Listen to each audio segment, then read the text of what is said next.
in the AFL, and we actually won the Arena Cup my first year. So I was just mic drop, boom. Yeah. First year, I'm out. First year, won a championship, I'm done. I don't want to be a product of my environment. I want my environment to be a product of me. Prestige Living Podcast. So with that, who do you want to be? Hello, welcome to Prestige Living, your channel that delivers the successes and struggles of the leading entrepreneurs here in Orange County. I'm your host, Jay O'Brien, here with your co-hosts, Jordan Wilson. Yes. And Amy O'Brien. Hello. Today, our guest is the man behind one of the newest and trendiest establishments in Costa Mesa, known for their creative dishes and signature cocktails. The restaurant is called Social and just recently was awarded 2 Golden Foodie Awards, one for Best New Restaurant and another for Best Californian Cuisine. Woo! Yes. Awesome. Congratulations. It's a great pleasure to have him on the show with us today. Without further ado, I give you Andrew Dorsey. Andrew, welcome to the show. Thanks for having me, guys. Yeah, thanks a lot for coming, man. You know, one more thing to add to that list. Did I read correctly that you were a former arena football player? Yeah. Oh, yeah. Let's talk about that. Let's talk about arena football for a second. Oh, man. Yeah, it's like the WWF of football, I think. I went to one, what is it, the LA... The Kiss or Avengers or what? It was the Avengers back then. Yeah, I went to one game years and years ago, and it was like hockey. It was like football. Like if football could get more intense, that was it. It was like amplified football. It's a smaller field. Yeah. It's less players, a lot more hitting, very fast. You get like running pace. starts. Oh, yeah. The receivers go in motion for like 15 yards. So did you do that professionally? Yeah. So tried to chase the dream a little bit after college. I played at Portland State, which is a D1 AA, so not a ton of good looks from the NFL. Worked out for a couple teams, but didn't work out. Did a CFL contract, didn't really like it. So went out to Cleveland for a tryout for arena football, and my agent found a team that really liked me, so I went and tried it out in Spokane, and it was the inaugural season for Spokane called the Shock in the AFL, and we actually won the Arena Cup my first year, so I was just mic drop, boom. Yeah. First year. I'm out. First year, won a championship, I'm done. So is that like, boom, I'm done, I'm going to open a restaurant? Was that the transition? Kind of. Actually, during that span, my brother was in Chapman School of Business, or one of the organizational leadership thing at Chapman, and he was like, hey, I got this spot in Anaheim, and he's sending me pictures, and he's like, it could be a great opportunity. It's low rent. It's in a place that's up and coming, Center Street Promenade in Anaheim, and he's like, you got any money? You want to start something? And I'm like, sure, why not? And neither one of you had any experience in the restaurant No, definitely not. Okay. I was a personal trainer. I played football in college, and so walk me through that. Like it seems like a really tall order to just go in and say, I'm going to open up a restaurant and never having any experience in that field. Right. So what are some of the big learning curves and things that you undergo when you've never done it before?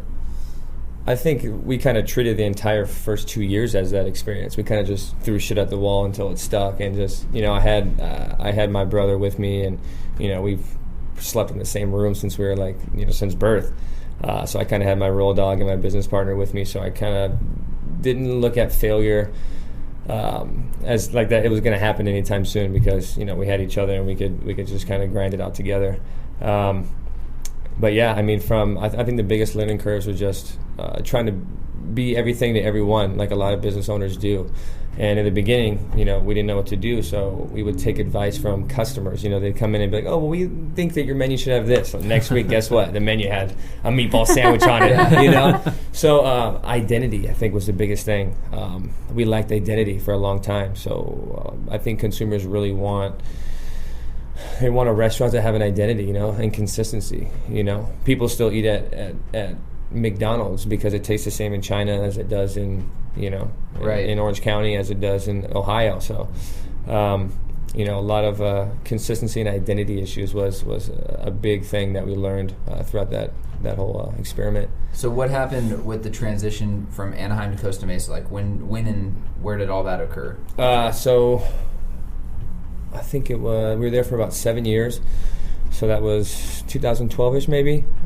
Which for a first place, no restaurant experience, that's pretty good. 7 years. Yeah, we definitely hung in there, man. It was a long road, but after year 3 and year 4, we started to build relationships, and met guys that were DJs on Kiss FM and Power 106, and we kind of turned it into this loungy nightclub that was very approachable, and Sure. we really sought after our local clientele, 5 mile radius kind of people that could hang out on a normal basis, weekly basis, and we created a great following, and it was a nice run after that. Once we got the hang of it, we knew what marketing strategies worked, and we knew what music people liked, and the vibe that people liked, and we could kind of cater to to those people. What made you want to go from that area of Orange County to West Side Costa Mesa? So we there's a new development down in Anaheim, the Packing District, and they redid that Center Street Promenade area. So we were on that street, and during that development, they kind of raised everyone's rent up a little bit, and we didn't think that was going to be feasible. So we fought it for a little bit, and we knew there was a battle we couldn't win, going against Shaheen and the Lab and Lab Holdings and all that. So we closed up shop, and I took a year off to travel and kind of, get my mind right. And I got married and did the family thing, and wanted to see if I even wanted to get back in the industry, because it's it's tough to take a heartbreak like that and to see if you wanted to. It's just what I really want to do, Right. I saw a number, and I don't know if you want to back me up on this, but it said your rent went from $5,000 to $12,500. I think it went even more than that. I think the letter that we got was more of a percentage. So if I did the math right, it was going to be more like 17,000. Jesus. So yeah, we did a little forecasting, and we were like, we'll be closed in about 4 to 5 months. So we just we closed up shop, and it was good though. It was good because the restaurant industry is tough, and you're grinding, working 16-hour days all the time. So you just foot on the gas pedal for so many years. It was cool to kind of reevaluate, take a breath. Yeah, exhale a little bit, and really think about if this is what I wanted to do for the remainder of of my life. And now the place that you're in right now, that prior was a dive bar-esque place, right? And then before that, it was West Side Bar, another bar, dive bar-esque place. And so it was like a very obscure location, and it's however it's done extremely well. So what do you think is the cause of that? It seems like I guess some element to it. There's the other bars prior, maybe they didn't have the product, so to speak, that brought people. Right. But then a lot of it is location, right? So what has set you guys apart to break the norm? I think location is important, but it doesn't 100% make or break you. Number one is having a product. Why do I want to get off my couch on a Tuesday to come eat? If your food's average, I'm probably not.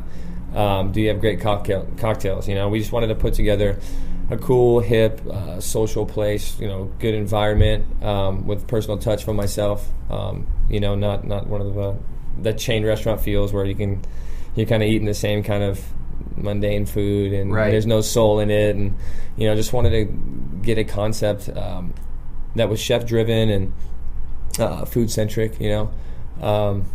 That was going to be my next question. Is what was it when you were determining the identity of social? Since you said that was such an important aspect of your previous restaurant. Right.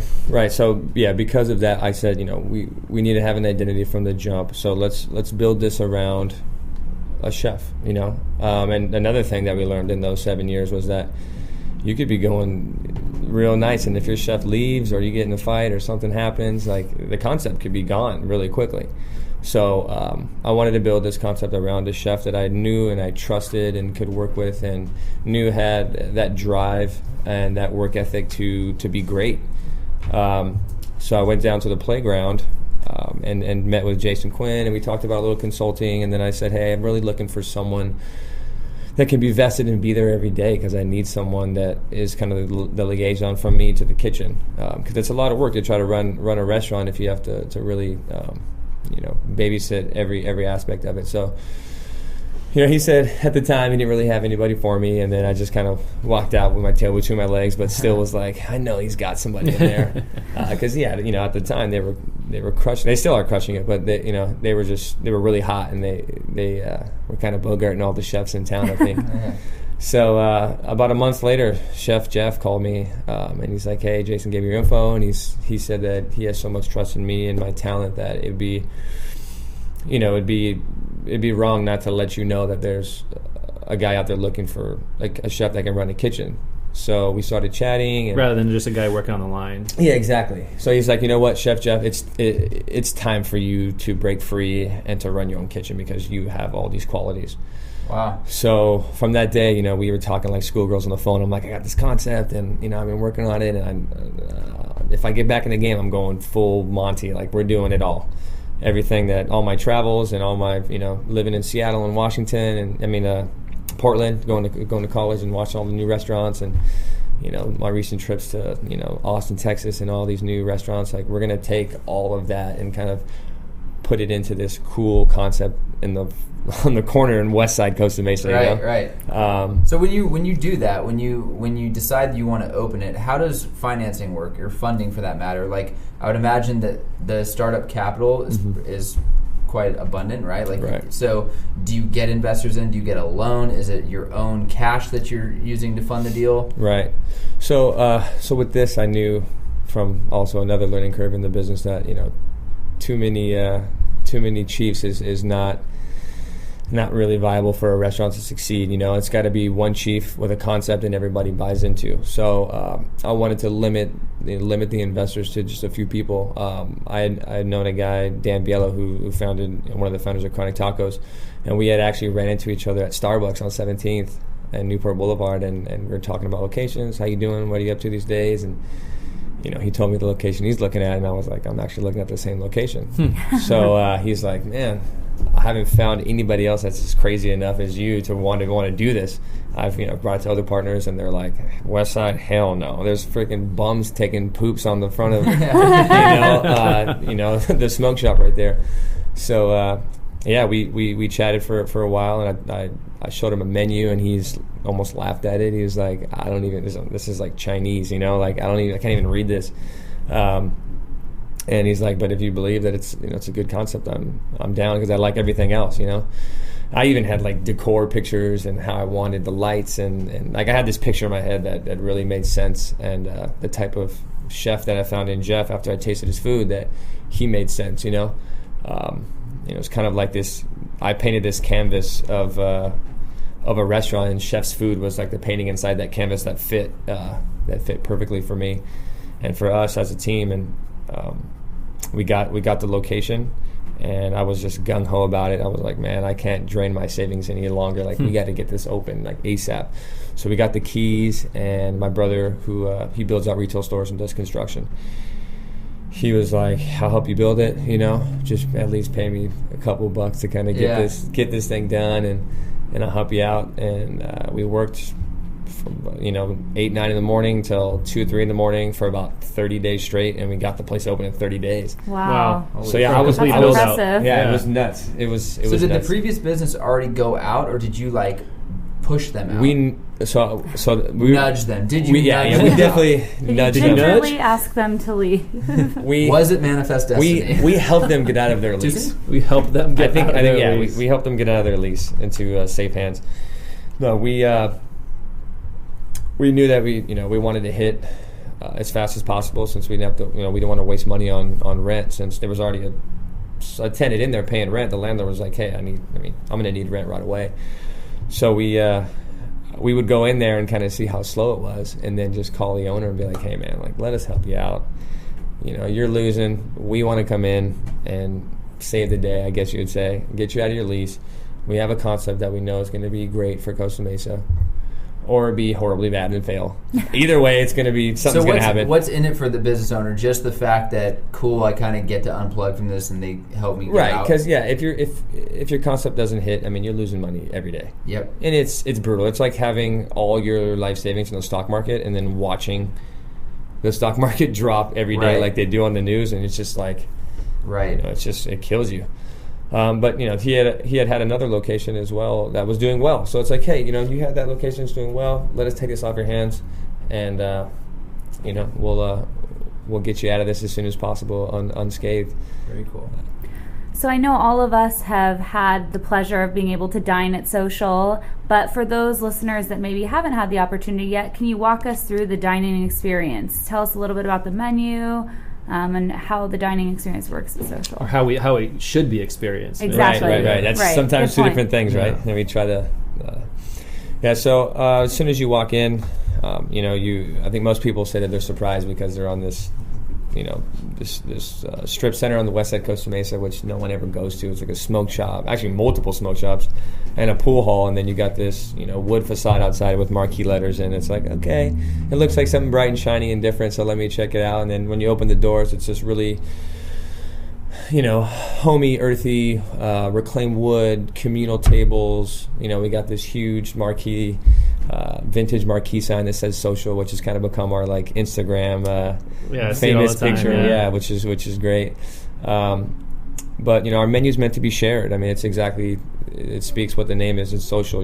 Like our 90% of our menu's meant to be shared. So party of 4 comes in, we say, hey, you should order 4 or 5 items. So it promotes sharing and people talking and enjoying a dining experience, not just sitting on their phones and texting and, watching a sports game on TV or just not being present in the moment. So, for that, we also play vintage, old movies, black and white movies or 1920s and, Princess Bride and Labyrinth and, classics like that don't really need sound because they're, you've watched them 100 times. So people aren't really, so distracted by something, flashy and shiny or a big game or something like that. So they're really into each other, and for that, I think the ladies have thanked us for that by like literally they'd like, hey, thank you so much. My husband's normally checking the scores all game, checking but we've had a great dinner. Awesome. So winning Best Californian Cuisine is a huge honor. Absolutely. Do you have any particular menu items that you would attribute that to, or some of your favorites? What's the highlight reel of the menu? The highlight reel, the greatest hits.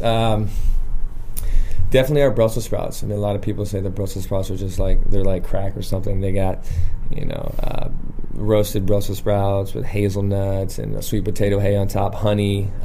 Is that a similar or even the same recipe as Playground because it's the same chef or cook? I don't think so. Yeah, Playground, they do theirs like with Caesar dressing or something like that. I think it's a little bit different. Okay. Plus, there's no way chef would copy anything. He's very, very in tune to what's going on, and even if someone posts them on Instagram a day before, he's like, I can't do it. Somebody already did it. He's very. I thought maybe he did it already. Yeah, and even if he did it there, he might be okay, I did it there, but this is my new thing. Got it. And he's just always being creative and coming up with new stuff. Yeah, you guys have an evolving menu, correct? Absolutely. So it changed seasonally. But to go back to some of the greatest hits, definitely our fried cauliflower. It's got a black-eyed pea hummus, French feta, a little California olive oil. It's just delicious dish. Our tri-tip. It's probably our number one seller. I mean, we sell 50, 60 a night. So it's Wagyu tri-tip that we cook in the circulator. We sous vide cook it, and then we finish it on our wood-fired grill. Slice it real thin over a sweet corn succotash with the smoked tomato butter and crispy shallots on top, and it's just like one of those go-to dishes, that everyone is just like, it's like a warm pillow, It's just like it's just comforting, and it's great, and people kind of come and eat it 2-3 times a week sometimes. Some of our regulars. Wow. We have a half pig head carnita style, which is something that I never thought would sell.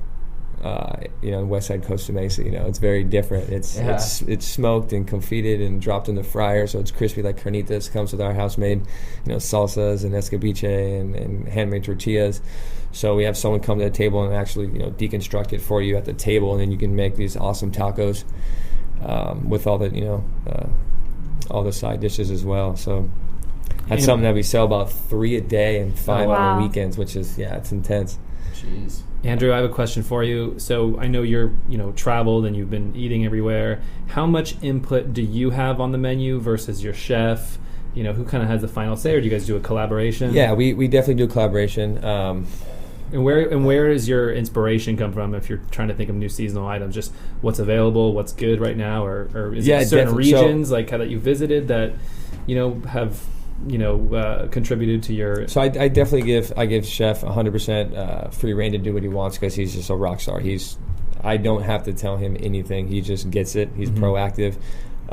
So what I do is just kind of spark the fires. So I'm on Instagram and I'm on the internet, a couple hours a night looking at, what's Bestia doing in LA, what's Love and Salt doing in LA, what are they doing on the East Coast, what are they doing what are they doing in Texas? Like what's hot right now? What's trending? And then I'll just send him pictures and throw stuff at him just to kind of get the creative juices flowing. And then he'll come at me with this idea and some flavors, and then we'll taste it, and then we'll love it, and then the next day it'll be like the most elegant composed dish where I'm like, how did you even do that with pork collar?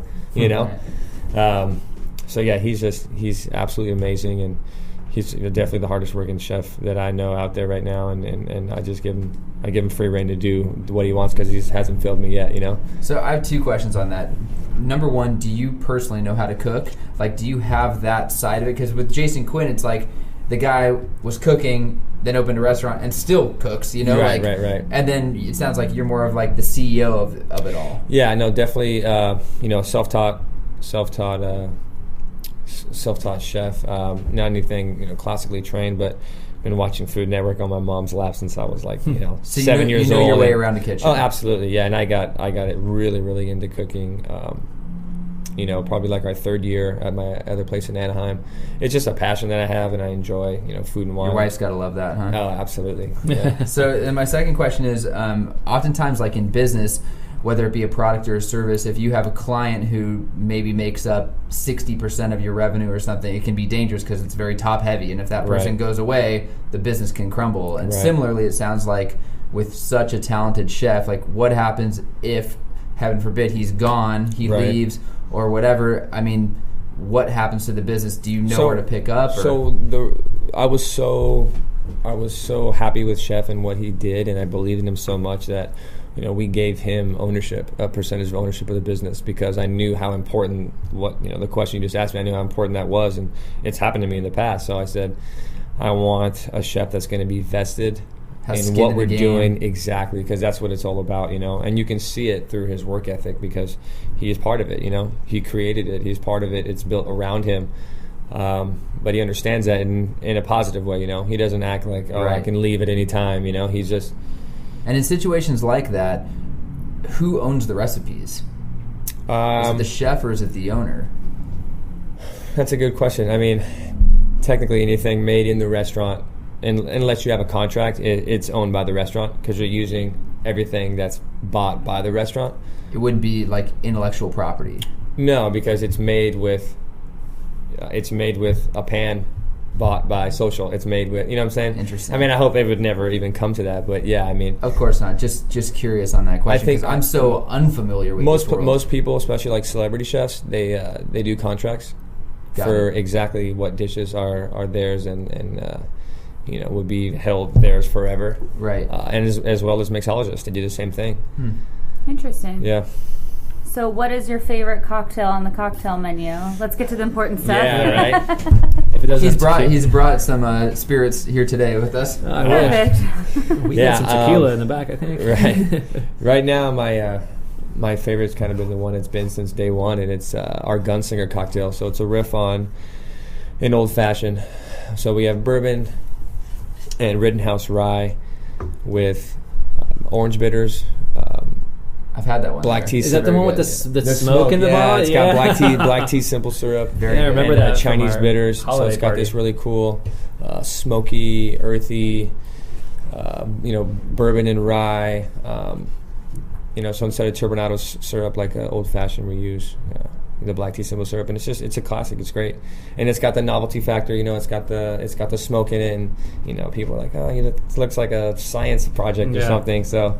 Cool. It kind of wows people, especially on their first time. It's something that we want people to try.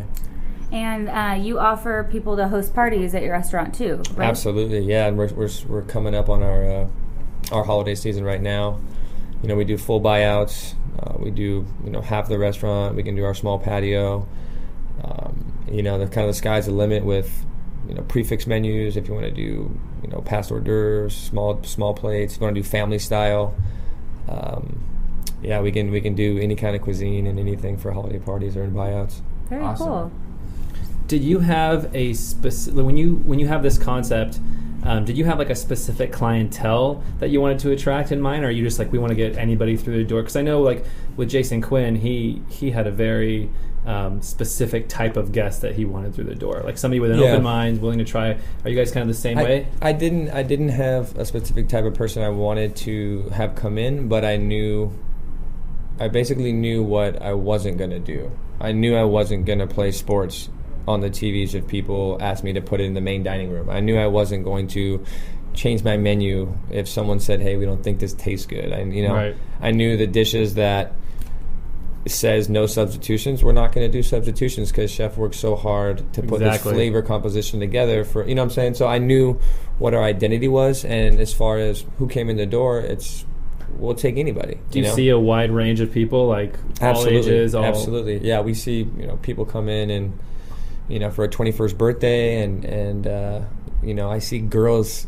on a girls' night eating a pig head and a bottle of wine. Like it's insane. Yeah. Like, I'm gonna give you my number, so when they come in, you can hit me up. Right? So do you get guys in there then that are like, they see these old black and white movies, or they see like the classics, and they're like, hey, dude, turn this off, put the game on? You get maybe once a week, but it's definitely not what I thought it would be. I think people got what we were trying to do, and they respected it. And it's kind of, we've molded ourselves into getting the people that want to come in and enjoy each other, and a great meal, and a great dining experience, and a fun, comfortable environment, and not really be into all those other things which they think that all they need. But they really don't. Once they buy into just being present in the moment and enjoying social, they're like, you know what, it's not so bad. Right. So at this stage in the game, what is your role? Like, what's a day in the life for you? Day in the life.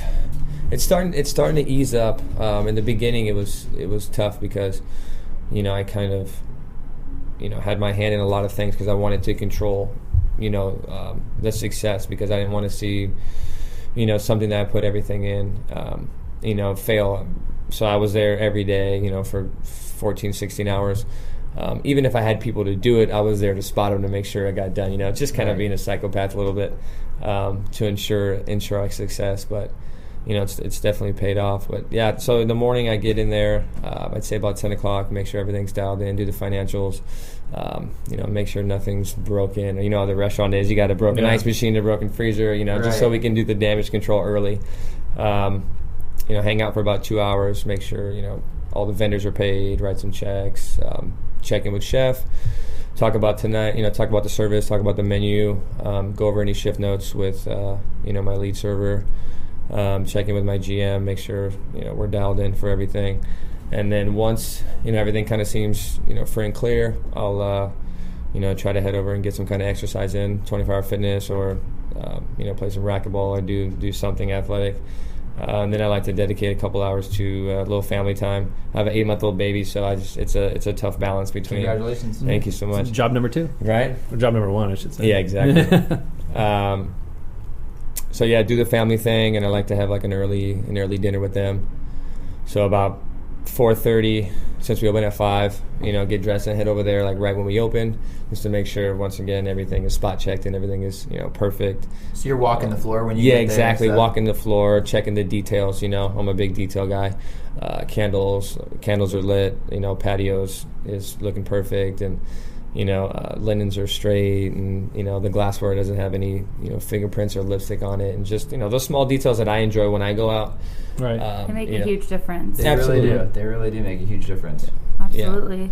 Do you guys just do dinner service? Yeah, we just do dinner service Tuesday through Saturday, and then Sunday we do Sunday brunch and Sunday supper as well.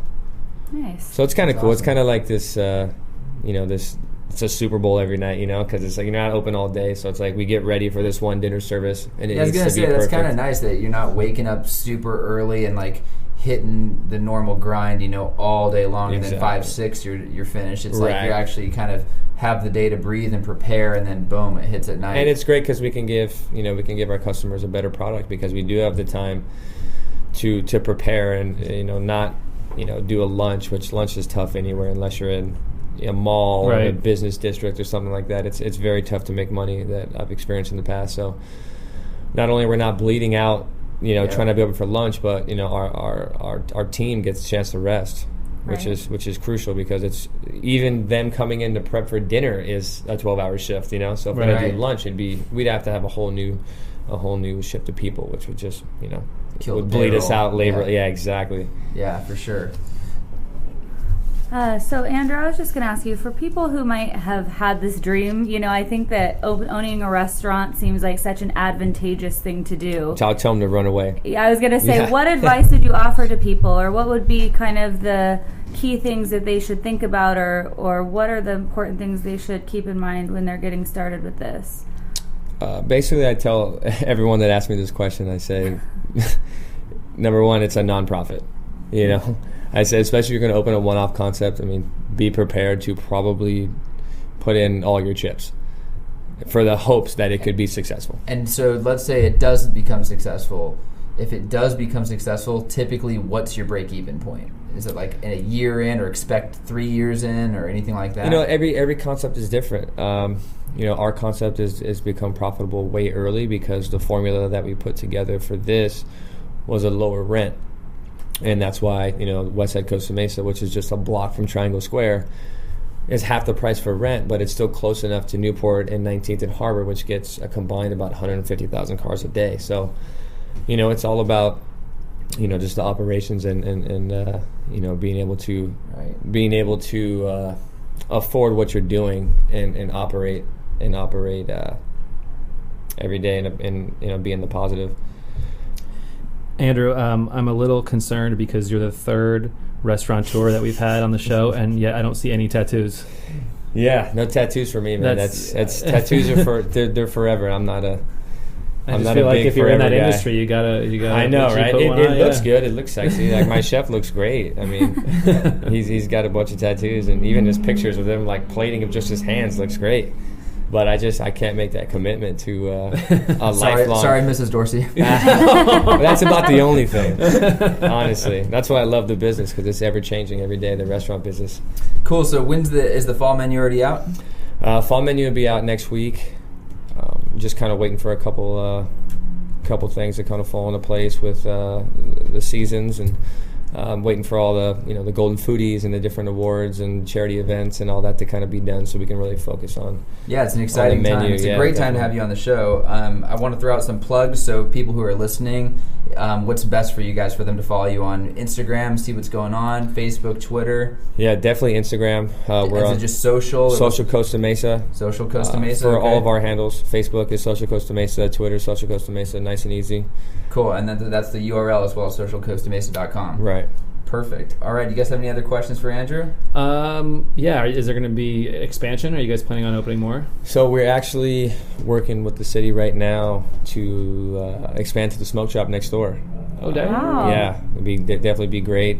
Then the bums will be pooping in front of your place. Yes. Right. No. Well, that's the thing, a lot of that, crowd kind of hangs out outside of the smoke shop because they're selling, paraphernalia for drugs and cigarettes and that whole deal. So they're kind of coming there for that. So if we eliminate that and then also plug in, another concept, or just, expand what we're doing now. We turn people away every weekend, and they also don't feel super safe hanging out outside that strip mall. So right. We just want to expand and give Costa Mesa another addition to what we're doing, and maybe even make it totally different, maybe have different cuisine and that's great, because that combined with the redevelopment that's going on Westside anyway, right. In the next 3 to 5 years, I think it'll take over anyway. It's already hitting so hard. How many years went by where they were trying to make Triangle Square something and it never right. ever hit, and then boom, now it's hit.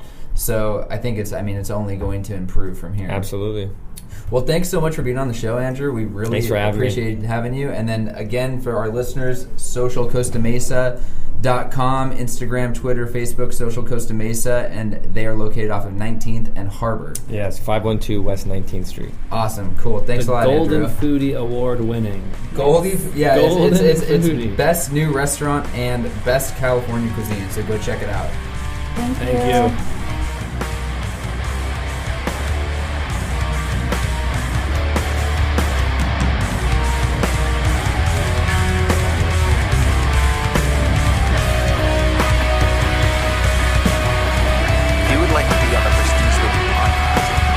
someone that would be a great guest, go to www.prestigelivingpodcast.com. We'd love to hear your story.